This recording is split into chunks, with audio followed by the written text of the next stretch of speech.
Com a santa e gloriosa paz do Senhor Jesus. Amém. Deus é bom, Deus é fiel, Deus está na casa.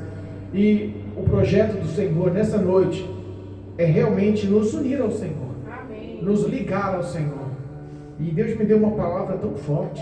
Eita, Jesus. Mas quem manda é o Senhor, né? É verdade. Eu estou aqui para ouvir e buscar com todos os meus esforços a obedecer.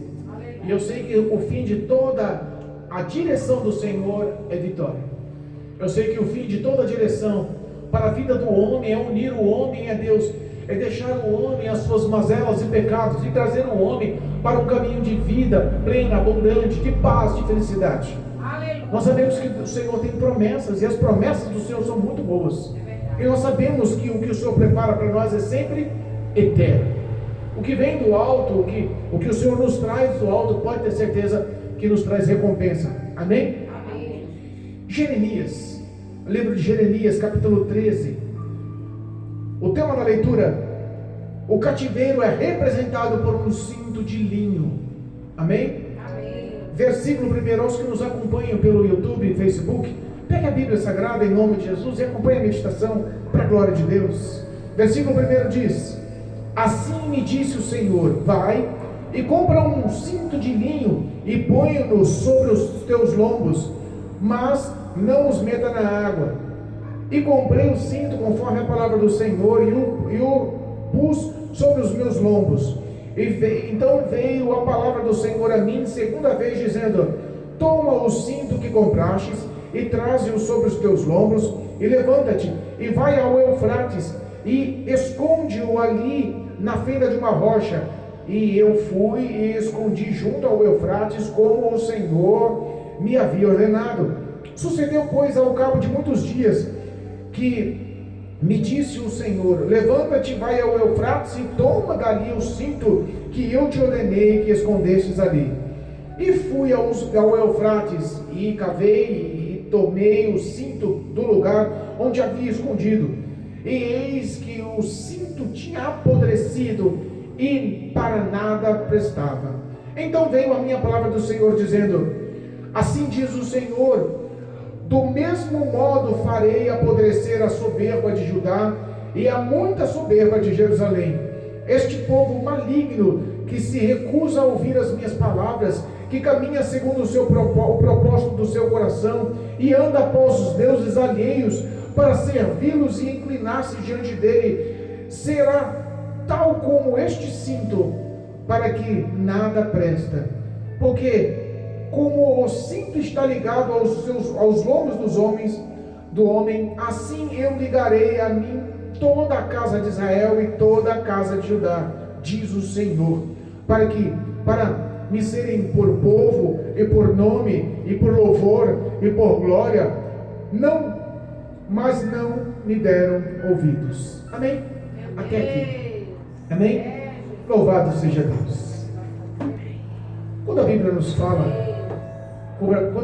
fala sobre as orientações de Deus através do profeta Jeremias, entenda, irmãos, o profeta Jeremias foi um grande homem de Deus. E toda vez que ele se levantava a falar e a obedecer a voz do Senhor, tinha realmente uma conspiração muito grande. Se nós pegarmos o capítulo 11, do versículo 18, ele viveu uma perseguição, uma conspiração que realmente mostra o quanto é difícil no mundo espiritual. Nós entendamos que a nossa batalha não é humana, não é pessoal, não é de homem contra mulher, mulher contra homem, não é pessoal, não é carnal. A nossa batalha é espiritual. A Bíblia me afirma isso. Aleluia, meu Deus. Mas o Senhor entende, ele tenta expressar para Jeremias uma forma de levar o que Cristo quer que o povo entenda, que o povo de Judá e o povo de Israel entenda o ponto de vista do que ele quer que o povo entenda. Ele sempre monta uma atitude, ou uma parábola, uma história, ou uma ação, para mostrar o desígnio ou a vontade dele para o povo santo. E às vezes nós sabemos que toda a promessa de Deus tem uma batalha tão grande para alcançar, mas a vontade é de Deus de abençoar, e a nossa vontade é de ser abençoado, não é? Eu quero ser abençoado. E se a vontade de Deus é de abençoar, e nós de sermos abençoados, por que que toda promessa de Deus leva um tempo enorme, grande para se cumprir? E às vezes nós até perdemos o que Deus nos prometeu.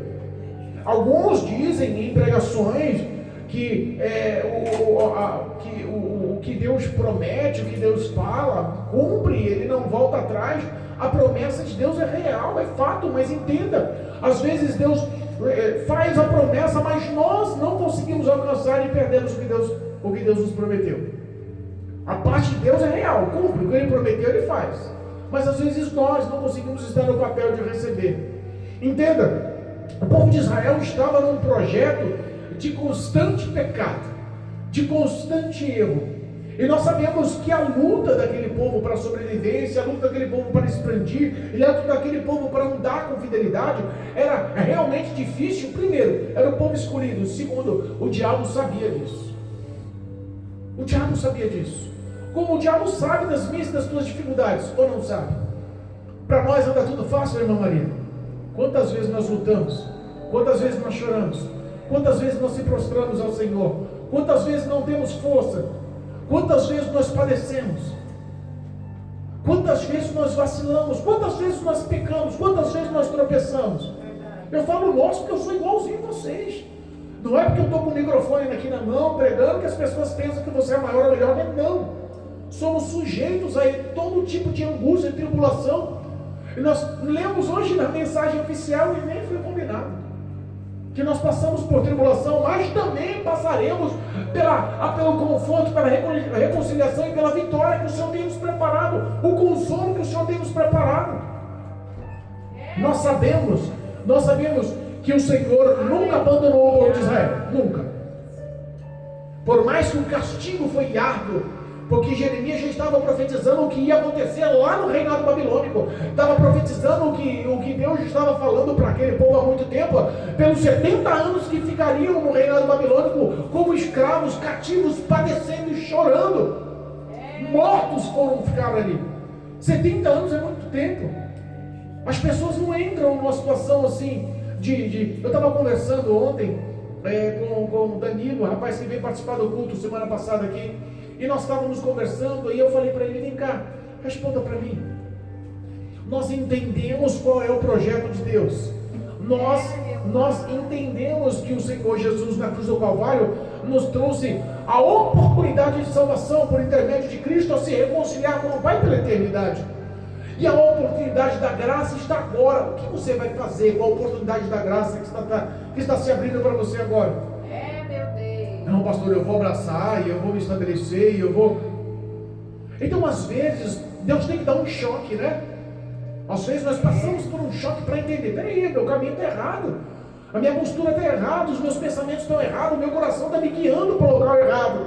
Aí nós muitas das vezes lutamos conosco mesmos e esquecemos que o diabo tem um dedo na história. Meu Deus. O diabo tem sempre um dedo na história. Sabe que às vezes nós lutamos conosco mesmos. Precisamos mudar nisso, eu preciso mudar naquilo, eu preciso me corrigir naquilo, eu sei o que eu estou fazendo naquilo, mas esquecemos que existe uma influência maligna tentando te induzir e conduzir ao pecado, ao erro, à desobediência para com Deus.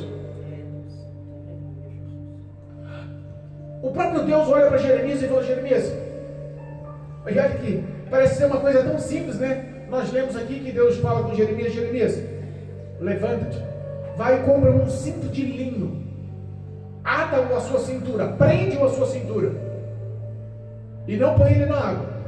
Jeremias obediente: tá bom, Senhor. E quando nós falamos um simples cinto de linho, nós não entendemos a grandeza. Para começar, linho era caro. Um cinto de linho era feito de um material nobre, precioso, caro. Só pessoas de alto padrão comprariam.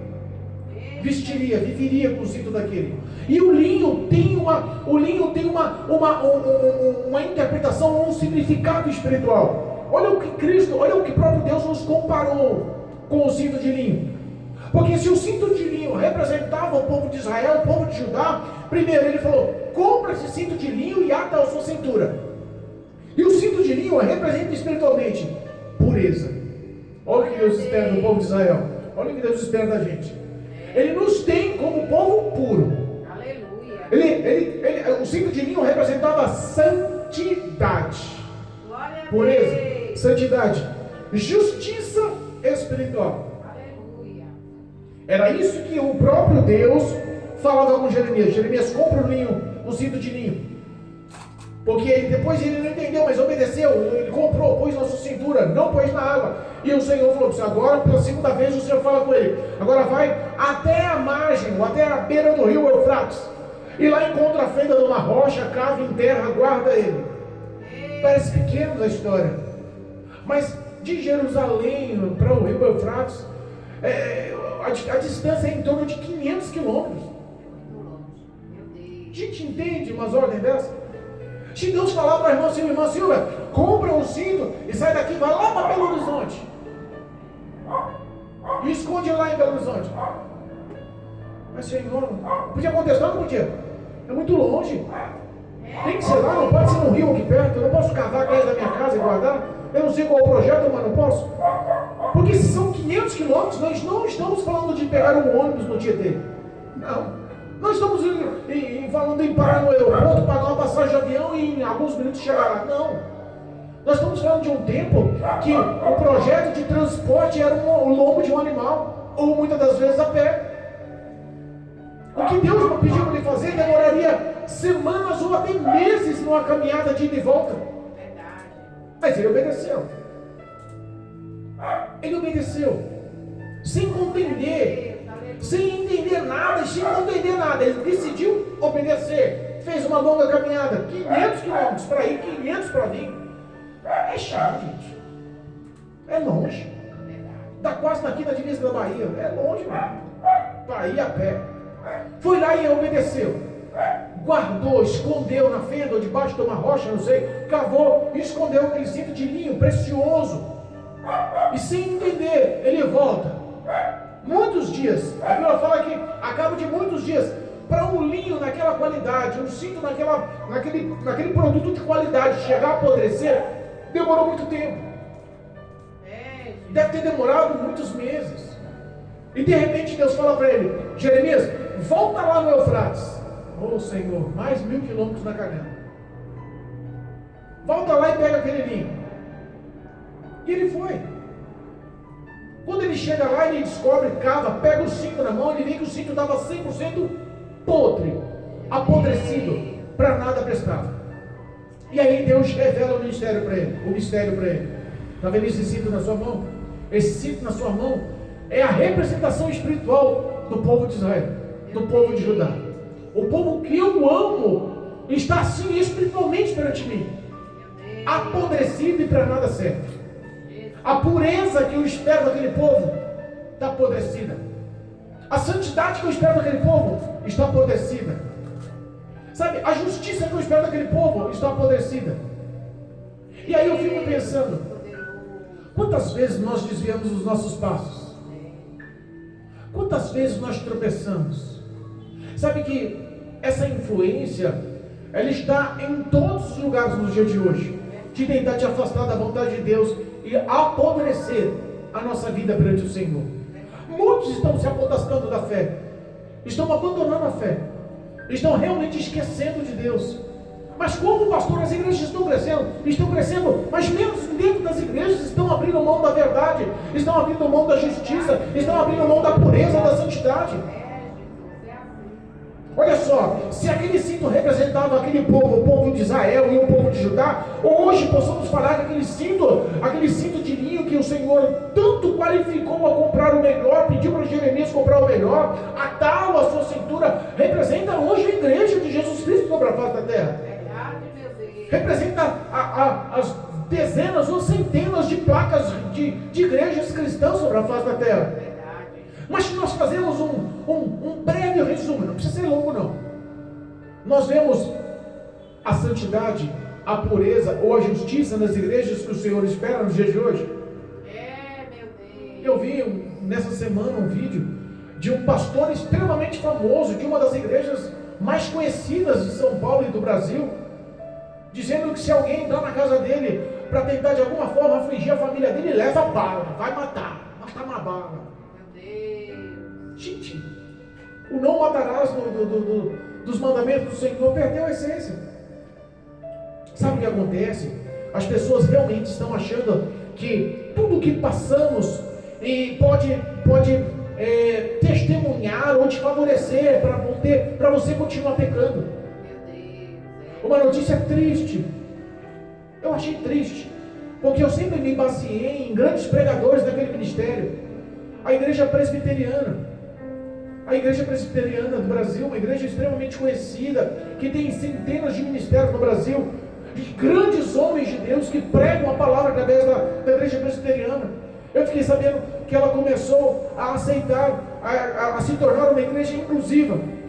Já aceitaram homossexuais como pastores e como membros da igreja. Aí nós falamos, pastor, você está julgando. Não estou julgando, a Bíblia condena. A Bíblia condena o homicídio, a Bíblia condena o homossexualismo. Sabe o que é isso? São valores que estão sendo apodrecidos, aos olhos de Deus estão sendo apodrecidos. E nós olhamos essa batalha espiritual, mas nos dias atuais, nós temos que mostrar o dedo da modernidade. Nós temos que mostrar o dedo do imediatismo. Nós temos que mostrar o dedo da IA, inteligência artificial, que está tanto impactando a vida das pessoas. Nós temos que mostrar o dedo dos demônios que estão sendo cultuados, estão invertendo os valores da visão do Senhor. Há muitas pessoas que estão desviando do caminho certo para ir para o caminho errado. Olha só, o versículo 8 diz assim, então veio a minha palavra do Senhor dizendo, assim diz o Senhor, do mesmo modo farei apodrecer a soberba de Judá e a muita soberba de Jerusalém. Em algumas interpretações está dizendo assim eu farei apodrecer o orgulho de Judá e a arrogância de Jerusalém. E quando eu ouço falar em orgulho e arrogância, é automático que venha a personalidade ou o caráter de Satanás. Meu Deus, é verdade. Eu costumo dizer que embaixo de todo pecado, embaixo de toda transgressão, embaixo de toda iniquidade, se você raspar um pouquinho, tem o orgulho. E é Satanás que nos induz a isso. Pastor, como você fala isso? Vamos dar uma olhadinha no caráter do diabo? No caráter de Satanás? No caráter do inimigo das nossas almas? Ezequiel, o livro de Ezequiel, capítulo de 28, diz assim, 28, versículo 13, tá bom? 28, versículo 13. A gente podia ler um pouco antes, mas vamos ler, senão fica muito, acaba perdendo o contexto. Versículo 13 diz assim, estavas no Éden, jardim de Deus, todas as pedras preciosas eram tua cobertura, sardônia, topázio, diamante, turquesa, ônix, jaspe, safira, carbunclo, esmeralda, ouro. A obra dos teus tambores, dos teus pífaros estava em ti. No dia que foste criado foram preparadas. Tu eras querubim ungido para proteger, e eu te estabeleci no monte santo de Deus estava, no meio das pedras afogueadas andavas, perfeito eram os teus caminhos, desde o dia que foste criado, até que se achou iniquidade em ti. Reparou quem era Lúcifer no céu? Ele era talvez um dos principais anjos criados por Deus. Não há outro anjo na Bíblia que fala que ficava no monte de Deus, à frente do Senhor, em pedras afogueadas, que tinha vestes tão preciosas, com pedras e revestimento em ouro, que foi consagrado e ungido querubim da guarda, protetor, que quando se criou os sons de músicas, foi criado porque ele foi criado para a honra dele. Olha o quanto Deus honrou Lúcifer nos céus. A Bíblia fala que ele era perfeito em todos os seus caminhos. Líder dos exércitos, aferidor de medida. Ele governava a orquestra dos céus. Os sons foram feitos por ele, para ele. Entenda que tanta honra e tanta glória mexeu no caráter dele. E quando fala que desde os dias que fosse criado até o dia que se achou iniquidade em ti, nós podemos entender que essa iniquidade era o orgulho e era a soberba.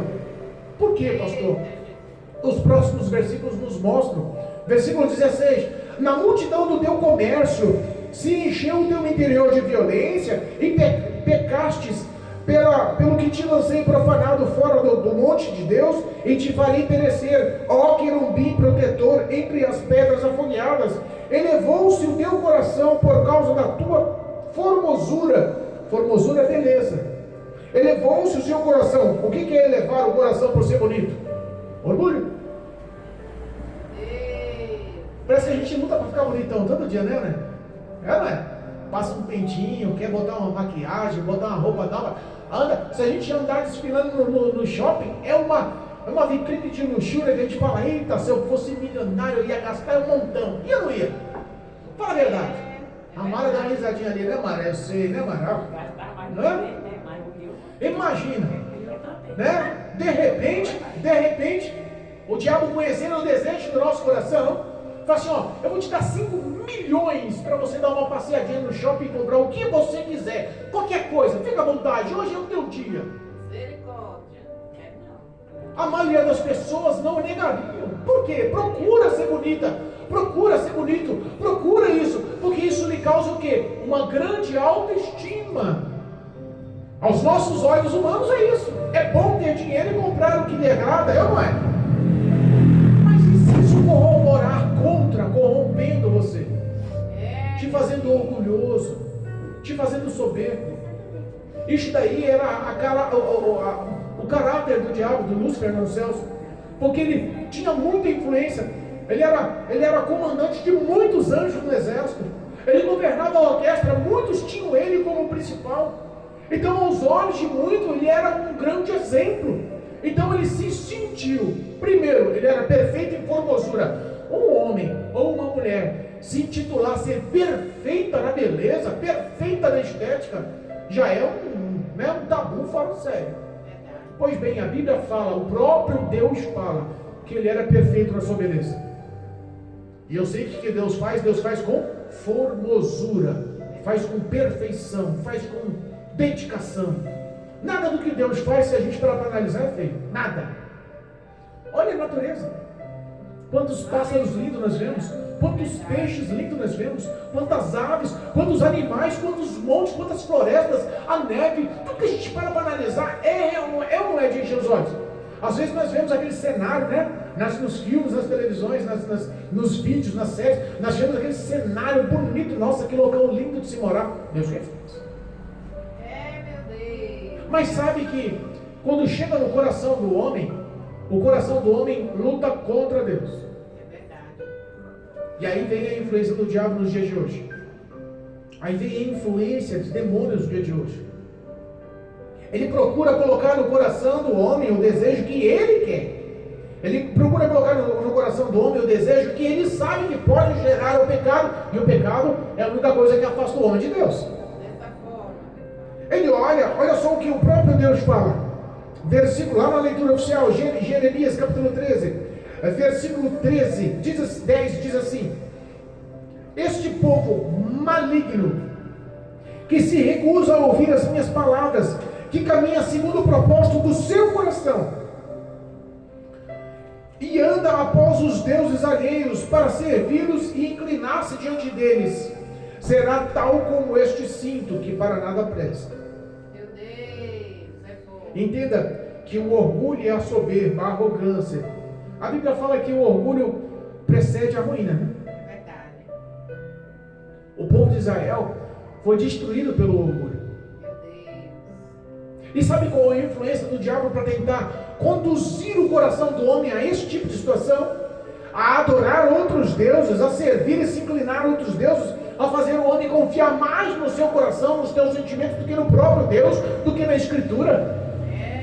Quantas vezes nós já lemos na palavra de Deus para não confiar no nosso coração, que ele é tolo, nos engana e não vai mudar, sempre vai nos enganar. Quando nós falamos sobre colocar a soberba de alguma forma no coração do homem, nós lembramos lá de Provérbios, capítulo 6. Vamos dar uma olhadinha lá? Provérbios, capítulo 6. Louvado seja Deus, glorificado e bendito é o nome santo do Senhor. Hoje nós estamos dando uma esfolhadinha na Bíblia. Eu quero que os irmãos ganhem o prazer, amém, de ler a palavra de Deus mais vezes. Provérbios, capítulo 6, o versículo 16, 17, mostram mais ou menos, 18 e 19, mostram mais ou menos o projeto de Deus para guiar o teu coração, para te induzir ao orgulho, à arrogância, à soberba. Diz assim, versículo 16, de Provérbios 6: estas 6 coisas aborrece o Senhor, e a 7ª a sua alma abomina: olhos altivos. A pessoa arrogante tem ou não tem os olhos altivos? Tem. Olhos altivos, língua mentirosa, mão que derrama sangue inocente. Hoje nós podemos falar que esse sangue inocente pode ser espiritualmente. Tem muita gente matando um ao outro pelas palavras. Coração que maquina pensamentos viciosos. Tem gente que não consegue. Realmente é uma indução maligna, né? Como o coração da gente nos engana. Pés que se apressam a correr para fazer o mal. E testemunha falsa que profere mentiras. E a última, o que semeia contenda entre irmãos. Meu Deus. Essa última, o Senhor abomina com a sua alma, detesta com a sua alma, aborrece com a sua alma. Ele não só não aceita, ele aborrece, fala mal um do outro. Que coisa, parece ser mais simples, não parece ser mais simples? Parece ser mais simples falar mal um do outro do que matar. Olha só como o negócio é profundo. Porque às vezes o inimigo, ele tenta colocar no teu coração coisas que parece que não tem nada não. Ah, não tem nada não, é verdade. Não tem nada não, eu acho que é isso mesmo. Ah, não tem nada não, eu já vi. Ah, não tem nada não, não tem outra dedução, é assim. E nós continuamos confiando em nosso coração sem entender que o diabo está incentivando a nossa carne. E a nossa carne leva o coração a tomar conta das nossas vidas. Leva os nossos sentimentos a seguir dos nossos passos.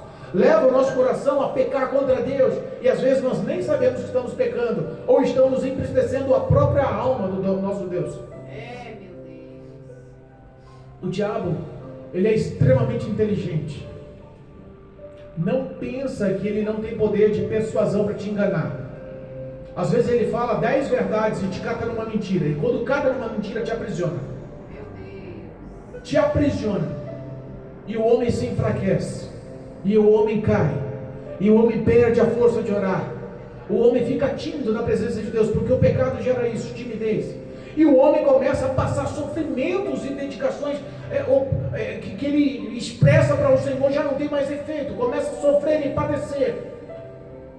Começa a ter consequências das escolhas. Sabe que o inimigo, nessa hora, ele só incentiva. Ele só incentiva, fala, faz, age. Ele tenta manipular. Quando você peca, ele se ausenta e bate palma de longe. Ah, caiu. Perdeu a comunhão com Deus. Dessa vez, eu magoei o coração de Deus. Porque se ele detesta, ele abomina com a sua alma, então eu induzi o povo dele, a igreja dele, os santos dele, os redimidos dele, aqueles que ele morreu no Calvário por eles, é eles que estão traindo. Eu induzi, eles aceitaram, praticaram. Satanás só tem poder até onde você dá para ele. Pastor, que história é essa?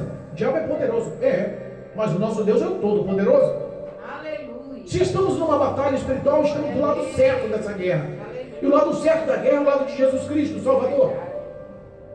Não tem como ele tocar em você ou influenciar em você se você não der legalidade para ele.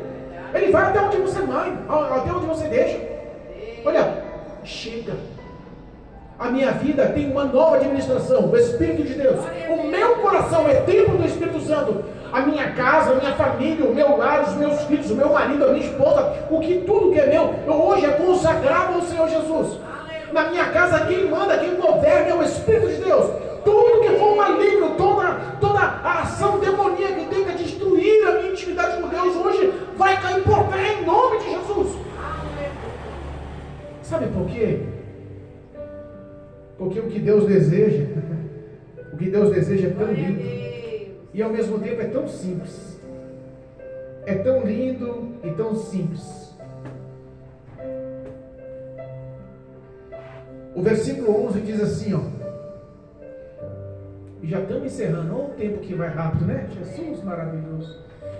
O versículo 11 de Jeremias 13 diz assim, Porque como o cinto está ligado nos lombos do homem, como o cinto está na cintura, apegado ao corpo do homem, o que Cristo quer é que nós se apeguemos à cintura dele. Sabe um abraço de filho? Hoje, quando o Miguelzinho, né? Sou ruim de nome. Miguelzinho. Todas as vezes que o Miguelzinho entra na igreja, o que ele faz? Ele corre e nos abraça. Nós, por sermos mais altos, ele abraça em nossa cintura. Ele se apega em nossa cintura. Talvez esse gesto é o gesto que Deus espera de nós espiritualmente. Se apegar ao Deus em abraço, se apegar ao Senhor com amor, se apegar ao Senhor com dedicação, reconhecer o amor, a graça, os cuidados, reconhecer as bênçãos, reconhecer a salvação, reconhecer a remissão, reconhecer a presença dele em nossas vidas. Aleluia. Olha só, diz assim, ó: assim eu ligarei a mim toda a casa de Israel e toda a casa de Judá, diz o Senhor. O que ele quer é que nós se liguemos a ele. É difícil. É. Ser crente é difícil. É impossível? Não. Porque para Deus não existe impossível. Se nós o servimos e se nós temos fé nele, a fé é o firme fundamento daquilo que não vemos, mas cremos que vai acontecer. E nós sabemos que se passarmos tribulações, passaremos também toda a glorificação que o Senhor tem nos dado. Ele não vai nos abandonar, não vai nos deixar só. O que Ele quer é que nós se unimos a Ele. Glória a Deus. E Ele fala o porquê. Ele quer que nós se unimos para ser povo dEle, para o louvor do nome dEle, para a glória do nome dEle. Ele quer que nós simplesmente o adoremos e o servimos e o reconhecemos como Senhor e Deus. Meu Deus. Sabe o que vem também? O pastor agora está ligando as pregações uma na outra, né? Estou querendo o pastor Ronaldo que ligou a pregação na outra, né? Lucas, lembra da parábola do bom samaritano? Lembra da parábola do bom samaritano? O doutor da lei, acho que é Lucas 10, se não me engano. O doutor da lei, ele falou para Jesus: Senhor, o que faço eu para herdar a vida eterna? Jesus já sabia que ele ensinava a lei, que ele conhecia a lei. Ele falou assim: como você lê a lei? Ele responde quando pergunta, porque você sabe. E ele canta e fala: amarás ao Senhor. Vamos ler esse versículo é tão bonito. Glória a Deus. Lucas capítulo 10. Oh glória, olha. Abre em cima. Lucas capítulo 10, versículo 27. E respondendo ele disse, o doutor da lei, o fariseu, o sacerdote, aquele que representava a lei de mosaica, a lei de Moisés, ele respondeu para Jesus. Jesus perguntou: como você lê? Ele respondeu para Jesus e disse: amarás ao Senhor teu Deus, primeiro, de todo o teu coração. O que Deus espera é isso da gente. O se apegar que o Senhor quer, o abraçar na cintura, o apegar na cintura como Ele quer, para o louvor do nome, para a glória do nome do Senhor, para vivermos junto do Senhor. O que Ele quer é isso, primeiro, que amemos ao Senhor de todo o coração. Glória a Deus. E de toda a tua alma. Peraí, agora apertou, pastor. De todo o coração, até dá para entender. Como eu amo de toda a alma, Mara? Difícil, né? Nossa pergunta, né? De toda a tua alma. Se a nossa alma é a única coisa imortal e que vai passar para a eternidade, o que Ele quer é que nós o amemos em espírito. Glória a Deus. Ele quer que nós realmente se entreguemos e confiemos nele em todos os aspectos. Devotemos a nossa vida e colocarmos as mãos do Senhor. Senhor, eu preciso, dependo de Senhor, eu não consigo. Me ajuda, a minha vida está nas tuas mãos. Amar o Senhor de toda a nossa alma. Porque o diabo ele quer justamente ganhar a nossa alma nessa batalha espiritual. Mas se o nosso coração que nos engana induzir os nossos passos, a nossa alma perde o caminho.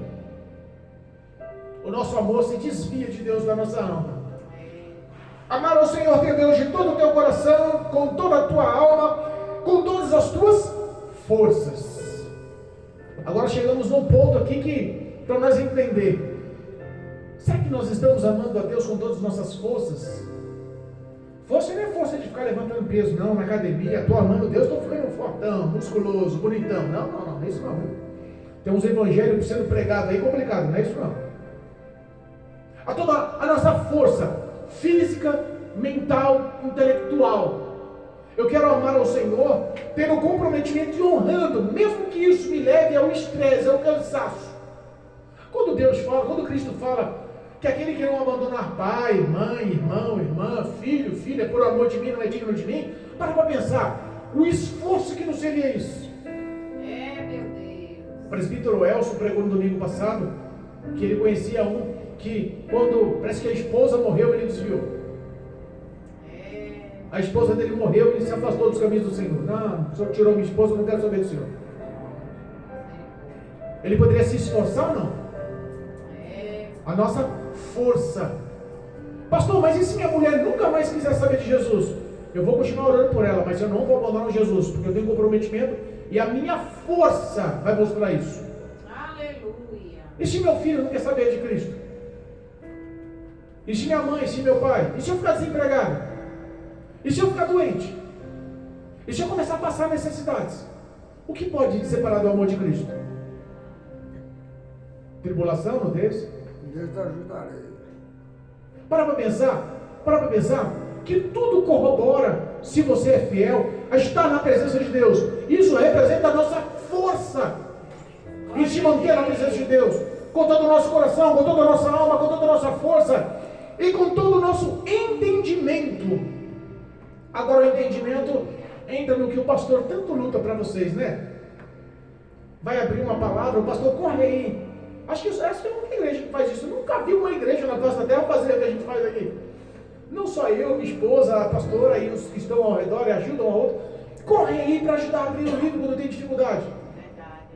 Sabe por que eu me dedico? Para que vocês leiam a Bíblia. Porque eu quero que vocês entendam que é a Bíblia que nos dá toda essa força, esse entendimento. Sem a Bíblia, sem a palavra de Deus, nós não temos esse entendimento e não se aproximamos. Sabe por quê? Você só consegue amar quem você conhece. Quanto mais você conhece, mais você ama. Quanto mais você se aproxima, mais você ama. Mas se você não conhece a Bíblia, você conhece Cristo? Conhece a Deus? É por isso que eu quero que vocês lutem para ler a Bíblia Sagrada.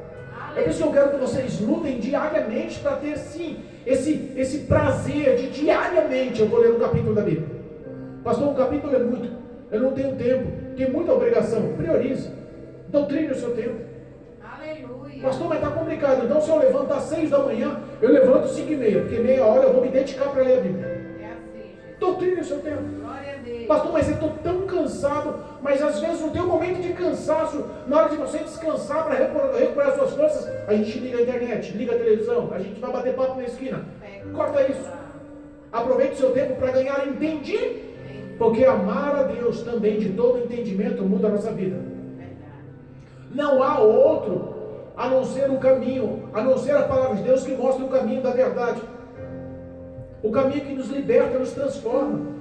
E por último ele diz, amar o teu próximo como a ti mesmo. E aí entra o que Cristo espera nas nossas vidas, um coração mudado, transformado, compassivo, misericordioso. A Bíblia fala que sem santidade, sem comunhão, união, sem paz com o próximo, ninguém verá o Senhor. Olha só. E não tem como ter comunhão, união, se não for através do amor ao próximo. Eu não posso ter comunhão com o Marcelo se eu não entro nem olhar na cara do Marcelo. Eu tenho ódio do Marcelo. Eu vou amar o Marcelo? Não. Sem esses pré-requisitos, ninguém verá o Senhor. O que Cristo espera de nós essa noite, que nós olhemos, examinemos e pensemos. A última pregação foi, como nós somos vistos por Deus. Hoje a reflexão é, como eu posso agradar ao Senhor e não estar como um crente que não presta para nada, como um cinto podre. Meu Deus, é forte. Eu falei e repito, eu quero estar na presença de Deus no dia do juízo final, no dia da minha morte, no dia do acerto de contas. Eu quero estar apresentando algo em minhas mãos para o Senhor. Aleluia. Eu quero estar apresentando a minha dedicação em amar vocês, e orientar vocês, e cuidar de vocês. Eu quero estar apresentando nas minhas mãos a minha dedicação em amar ao Senhor de todo o meu coração, de toda a minha alma, com todas as minhas forças, com todo o meu entendimento. Eu quero mostrar nas minhas mãos o tanto que eu lutei para amar o próximo, para ter santidade e paz com o próximo, Eu quero mostrar a Deus que o meu coração não é mais um coração tolo que me engana, que eu já superei, eu venci a carne. Hoje eu ando pelo Espírito e não mais segundo a carne. Glória a Deus. Para que não haja condenação. Eu quero me apresentar a Deus com alguma coisa para o Senhor. Porque se nós formos pesados e nós, sem fazer essa autoanálise, mudarmos e se convertermos de más para as boas obras, muitas pessoas que estão nos ouvindo, muitas pessoas que não querem ouvir, porque parece que dói ouvir um confronto. Muitas pessoas vão ficar. O pastor está falando, é tudo. Não, é verdade. Vai morrer, vai para o inferno. Vai morrer, vai ser condenado. Se o arrebatamento acontecer, vai ficar se não se converter. O castigo está esperando. Aquele povo foi para um cativo babilônico, porque não se arrependeu. Mas a instrução do Senhor hoje é que nós se apeguemos a Ele. Glória a Deus. Quem quer se apegar ao Senhor Jesus hoje? Aleluia, meu Pai. Quem quer realmente analisar os seus feitos e falar, Senhor, eu preciso de mudar. Eu preciso orar mais, eu preciso ler mais a Tua Palavra. Eu preciso me dedicar mais a ter conhecimento. Eu preciso me dedicar mais a amar o próximo. Eu preciso me dedicar mais a ter uma mudança de obras vitais. Eu não tenho nada para te apresentar. Eu quero mudança. Eu quero que o Senhor me revigora, me levanta, me faça um crente valoroso. O que Jesus espera é que nós o amemos e se atemos à sua cintura como um cinto. Ai, difícil, né? Parece tão bobo, mas Cristo olha para a gente e nos vê puro, nos vê santo e nos vê justo. E Ele quer que nós, como linho, como cinto de linho precioso, atemos ou agarremos pela cintura e fiquemos com Ele pela eternidade. E eu quero e te oriento a fazer isso. Em nome de Jesus. Amém? Quem entendeu a palavra? Levanta a mão aqui, entendeu a palavra? Ó, levanta a mão aí, não vi nada. Ô glória, aí ó, já está entrando Bíblia na história. Ô louvado seja Deus. Vai começar a estudar essa Bíblia. Eita, Jesus, tão maravilhoso. Ó, se nós entendermos as palavras de Deus, eu insisto em dizer, nós não somos mais vítimas e nem inocentes. Aleluia. Amém? Amém. Que Deus abençoe a vida de cada um de vocês. Em nome de Jesus. Louvado e engrandecido seja o nome do Senhor.